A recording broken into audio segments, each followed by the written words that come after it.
Suatu malam, setelah dia berhasil menidurkan si Noah di kamarnya, Noah kan bobo terpisah sama si Juna sama Via, Wak. Via baliklah ke kamarnya dan dia berbaring di samping Juna suaminya. Malam makin larut, makin pulas juga tidurnya si Via. Tapi nggak tahu tepat jam berapa tuh Nat ya, tiba-tiba terbangun aku.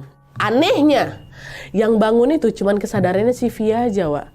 Matanya nggak bisa kebuka sama sekali, badan aku kaku Nat, nggak bisa gerak.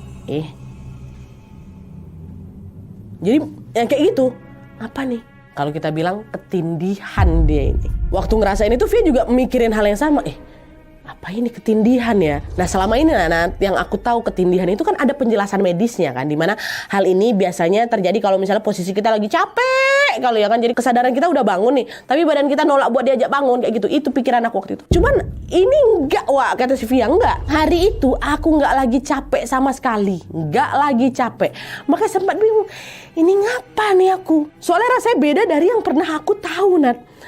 Ketindihan apa ini ya? Nah di situ udah agak mulai ketakutan Via tuh Wak. Soalnya dia belum pernah ngerasain itu. Panik dia ngerasain ketindihan untuk pertama kali. Dia nyoba buat gerakin badannya, nyoba buka mulutnya nggak bisa. Nat sekedar buka mata nggak bisa aku. Buka mata nih nggak bisa. Dan aku nggak tahu kenapa Nat waktu kejadian itu, walaupun aku nggak bisa buka mata, entah aku dapat penglihatan dari mana, aku ngerasa yakin kali kalau di depan aku ini lagi ada sosok yang merhatiin dia dari pojok ruangan depan matanya. Itu kayak ada yang tegak lah di situ, kayak ada yang tegak lah gitu. Waktu dia lagi pikiran kayak gitu, tiba-tiba ada suara yang lengking teriak di telinga dia. Itu makin panik lah si Via ini kan. Bayangin Wak, dia mau coba meronta-ronta, mau coba melawan semua, mau coba langsung teriak bangkit, kabur gitu, gak bisa. Kayak gitu, gak bisa Wak, dia coba teriak, mulutnya nih dibungkam, keringat dingin, aku udah ngerasa malah keringat aku, dan itu udah kayak baca doa aku dalam hati. Kenapa nih, mau bangunin si Juna, tapi nggak bisa gitu loh Wak. Dan selama dia berusaha kayak itu, suara teriak itu masih ada, dan pasti ada di telinga.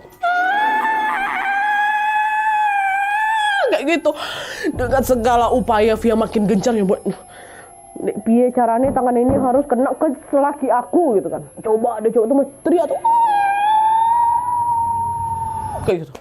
Akhirnya setelah dia berjuang sekuat tenaga, berhasil dia raih ujung tangannya si Juna ini kan. Langsung diremas ya sekuat-kuatnya tangannya si Juna itu sampai terbangun untuknya Juna. Nah waktu Juna balik badan nengok istrinya, panik juga si Juna. Soalnya yang dilihat sama si Juna tuh istrinya lagi meram, lagi dalam posisi tertidur, tapi dah keringetan Wak. Yang bangun, yang ngapa kau? Via nggak langsung respon waktu gitu. Dia ditepuk-tepuk tuh pipi aku dan sama si Juna nggak bisa, tetap nggak bisa aku buka mata. Yang bangun yang. Spontan siapa laki aku si Juna ditutupnya hidung aku, ditutupnya gini nah. Nah di situ aku nggak bisa napas aku, Juna nggak bisa napas aku. Cuman untungnya gegara digituin Wak, bisa terbuka mata si Via, bisa sadar dia langsung. Kayak gitu ngos-ngosan kan udah keringetan.